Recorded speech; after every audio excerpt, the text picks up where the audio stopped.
Smart 24, driving business. Music is fuel that fires up our souls. Today, African music has a dominant place on the world map. This massive music movement creating waves across the globe. I have seen the evolution and the growth of this industry. But every movement starts with a story. And the best place to start any story is at the very beginning. There's a primordial energy that can only have come from Africa.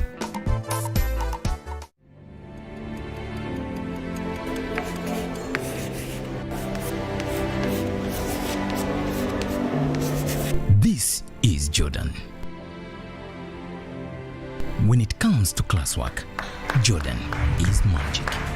Jordan shines. Jordan makes his peers better. Jordan is a true leader. White Star Magic family. Be a leader. Be magic.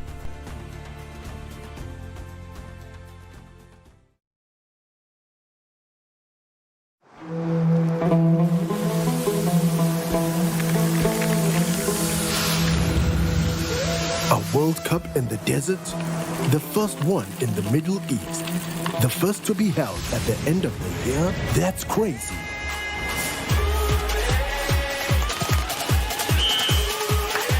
Get ready for spectacular moves.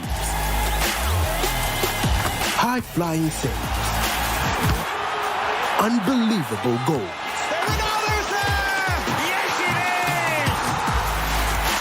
Out of this world celebration. Would you believe it? What a moment here! All 64 matches live. That's over 5,000 action-packed minutes of the FIFA 2022 World Cup Qatar. Now that's crazy. Catch all the action only on SuperSport, your world of champions. On Gold TV. Love it.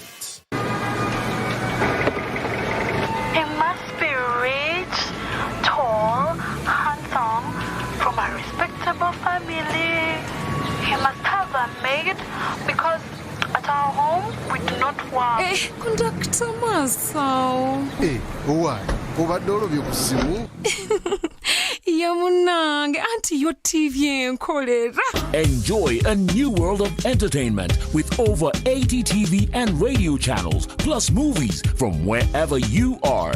Download the YoTV Channels app from your app store and enjoy 30 days of free streaming with MTN. YoTV Channels.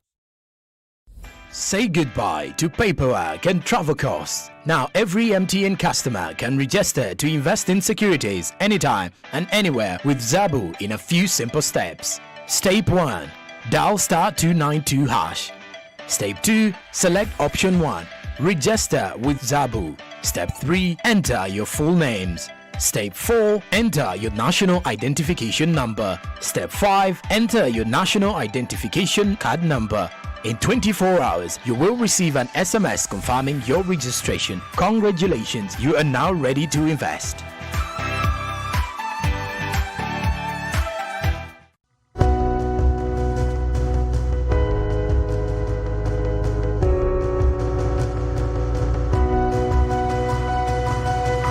Smart 24, driving business.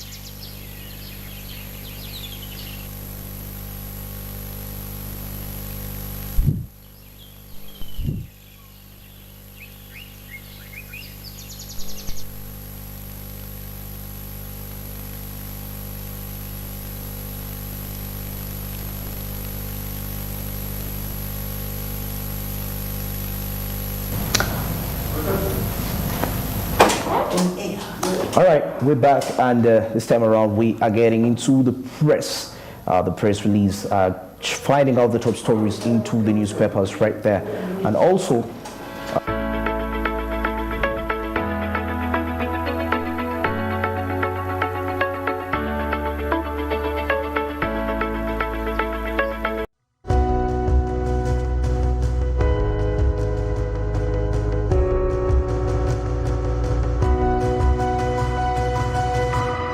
Smart24, driving business.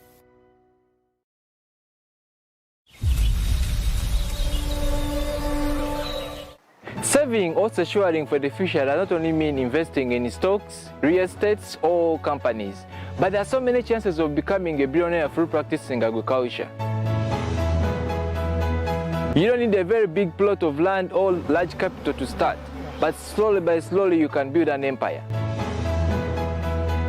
Uganda's economy is made up of agriculture, services, and industry sectors. But agriculture comes out as the backbone of Uganda, employing 70% of the population and contributing half of the country's exports and earnings. Agriculture being the main supplier of raw materials for several companies, and it's readily marketed both in urban and rural areas. There are so many chances of the next billionaires coming from agriculture. From the farmers to the processors, from the processors to the traders, and from the traders to the final consumers. We shall be taking you through the whole agriculture chain. My name is Chris Chitakahaman, and this is Farm Smart, showing every Friday 7 to 8 p.m. only on Smart24 TV, driving business.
Smart24, driving business.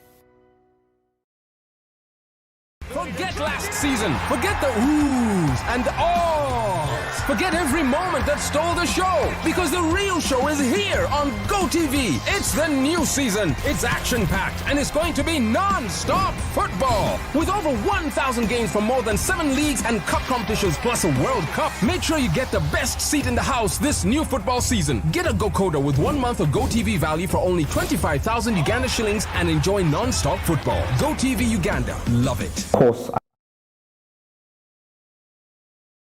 But I'm going to start with the new vision, getting to find out the top business matters that are happening into the country. And I can see a very interesting headline here that says Agriculture Ministry explains distribution that's of tractors. Yes, and this is quite very instrumental. And let's take a look at what's really transpiring in this report. It says the Ministry of Agriculture, Animal Husbandry and Fisheries is intensifying plans to mechanize agriculture by distributing more tractors to large scale farmers. And of course, Agriculture Minister Frank Tumwebaze last week told the Parliamentary Committee on Agriculture that beneficiary large-scale farmers looking to produce on 50 acres by selected. So this is largely to benefit those farmers that are going to produce on large scale. And majority of the farmers have the capability in Uganda, but the only challenge just being the aspect of, let me say, labor. And when I talk about labor, this case, I mean mechanized labor. So you can see that's really something very, very, very influential. And of course, as we continue with this report, in the statement, he says the 20 tractors from the supplementary budget that you passed. That's the Frank Tumwebaze is saying.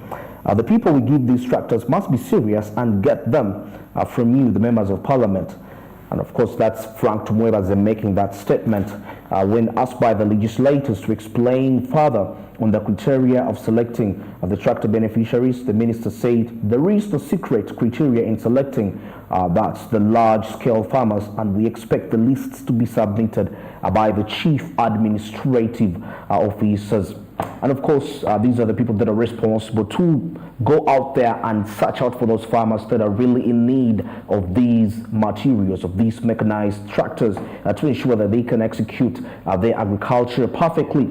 And further on the report, he said the ministry is also ready to work with the legislators in selecting the farmers who will be verified before the tractors are distributed. So there will be a verification process in regarding to that. The minister said the 240 tractors set for distribution will beef up the work done by 325 tractors that have been given out, but that's over the last 3 months. Not 3 months, actually, the last 3 financial years. So you can imagine the magnitude these trucks are going to be having in regards to being efficient. And of course, further in the statement, as I wind up this report, he says, let us agree that we cannot give our tractors evenly to the districts in the country. I may not need a tractor in Kawempe, in Kamwenge district because of the terrain, but some in Karamoja needs it. And of course, it's very important that, okay, you may not need it in your area, but someone else in some other places will need this actual tractor. And of course, now let me cross over to the Daily Monitor regarding this. And of course, as business resumes on Pakwach Bridge after water levels recede. I'm seeing here the report.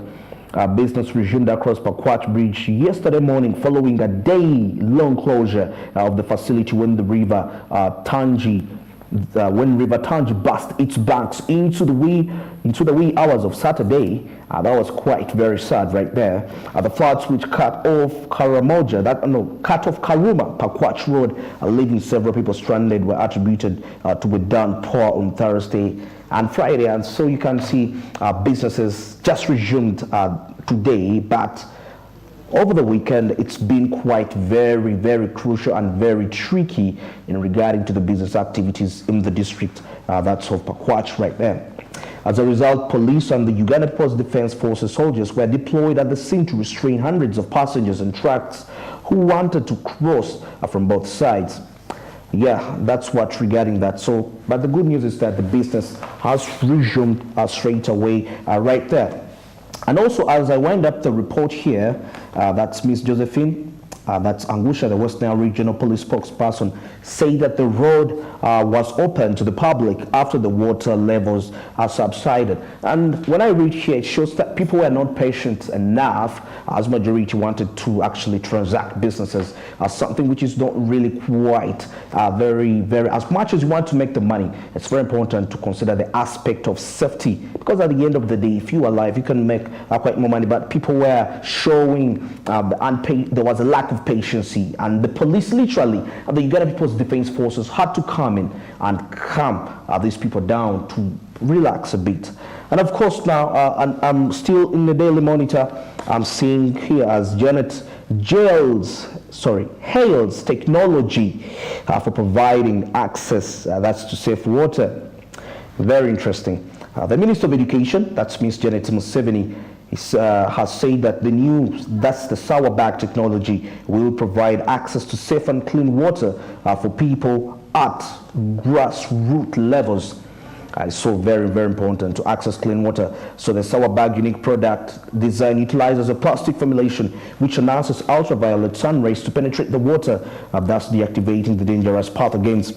That's Mrs. Museveni said while launching the For Life Sour Safe project for Uganda program at Katabi Town Council, that's in Wakiso district. So you can see something that is really quite essential. We are talking about technology and access to clean water. And not so many Ugandans can actually access clean water.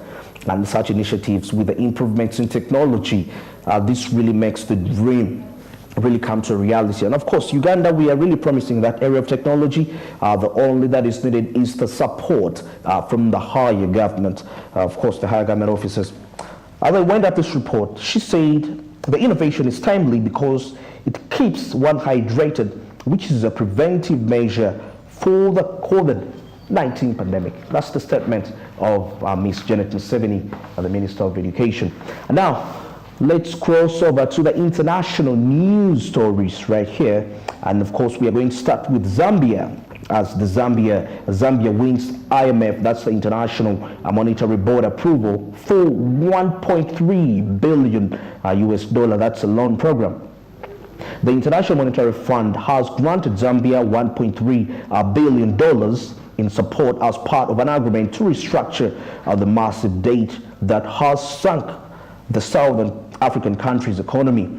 And of course, looking at the 3-year-old program, aims to restore debt sustainability, create fiscal space for essential social spending, and strengthen economic governance. That's the International Monetary Fund said in the statement that's on late Wednesday.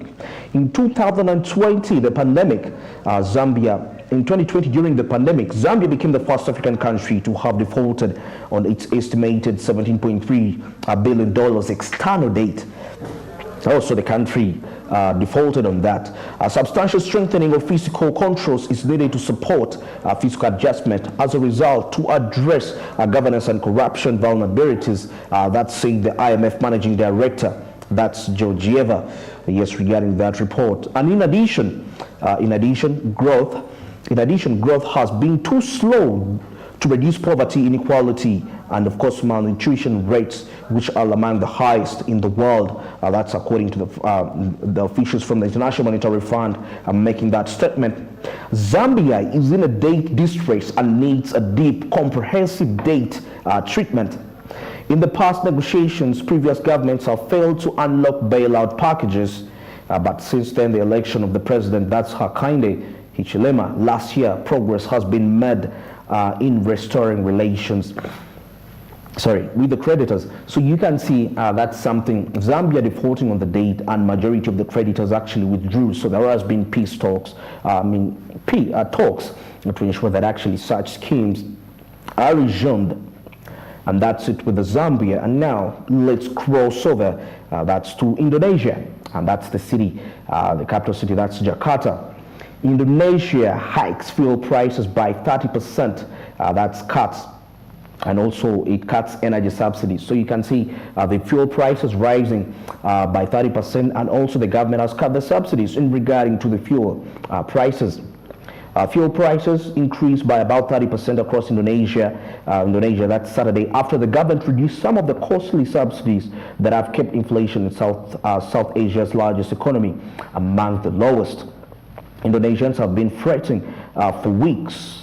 That's for weeks about a looming increase in the price of subsidized, that's Patel Ron. That's the gas actually sold in that country, sold by, that's Pertamina, the state-owned oil and gas company.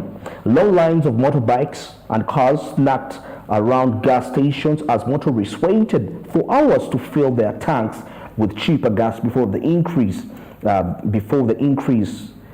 that took effect. That's starting on this Saturday.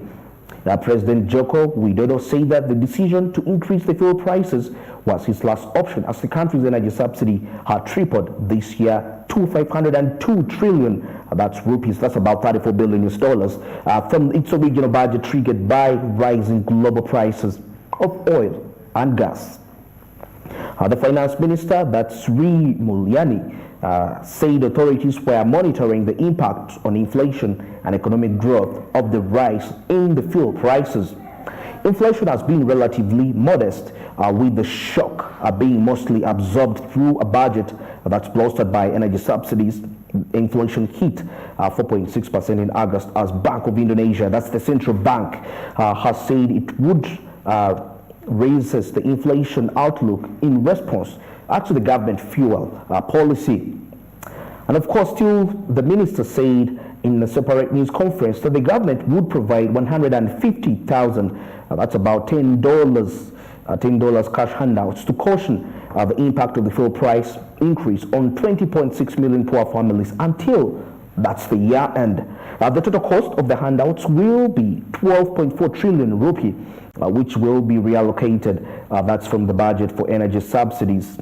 And as I wind up this report, she said that the government, that's the minister, that the government will also spend 9.6 trillion rupee, that's about $644 million, will spend that money on salary assistance to about 16 million low-paid workers, and 2.17 trillion rupee, that's 145 million, will go to subsidizing transport costs, particularly for motorcycle taxi drivers and also fishermen.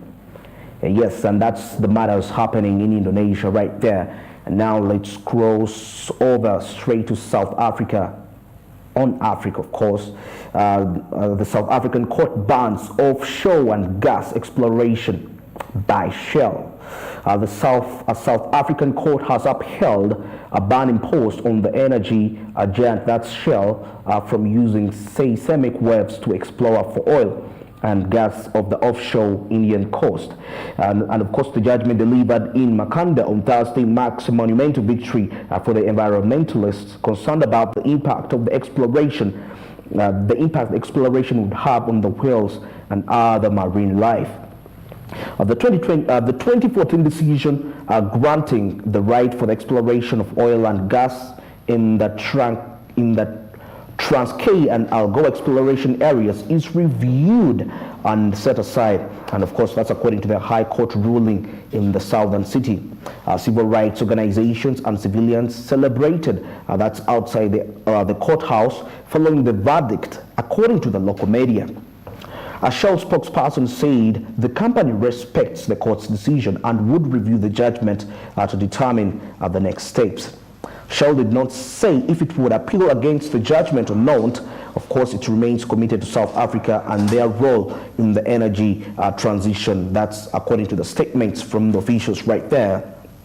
And of course, last December, the same court had issued an interim order prohibiting the firm from going ahead with its plans. The Green Connection, one of the environmental and human rights organizations that filed the case against Shell, said that the civil societies, traditional communities, and the small-scale fishermen have once again been vindicated by the courts.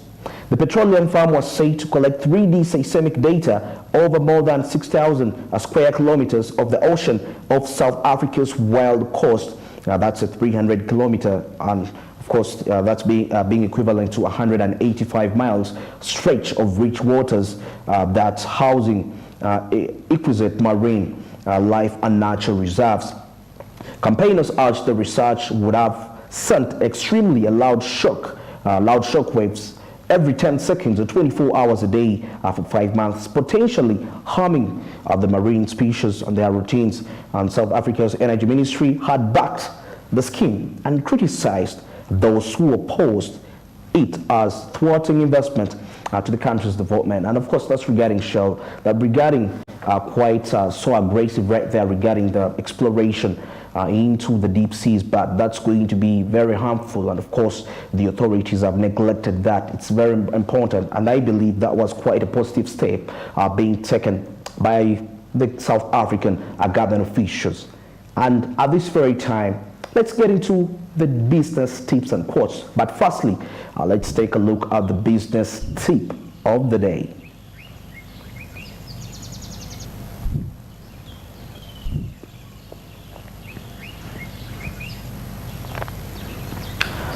The tip of the day today, push for a decision. And of course, as we see that maybe it is terrible, maybe it is a terrible place to be. It's not good for you. It's not good for the customer. You are left unsure if the customer is or will even ever be ready to buy. And the customer is in limbo waiting for a solution. When you know that prospects have enough information to make good decision, push them to make one. So that's very important. That goes back to you, the entrepreneur. You are in your company, and of course you're pushing the decision. It's very important that these decisions are put into immediate effect, because at the end of the day, the decision you make has an impact on the customer that is going to purchase your product. So it's very, very important to be very critical in regarding to that. And of course, if they're not willing, take the lead, take the charge, push that decision. And of course, it's going to come to effect because you're looking at your customers, and the customers are not going to be there to think, but you are thinking for them as an entrepreneur right there into a company. And that's for the tip. And now let's take a look at the business quote of the day.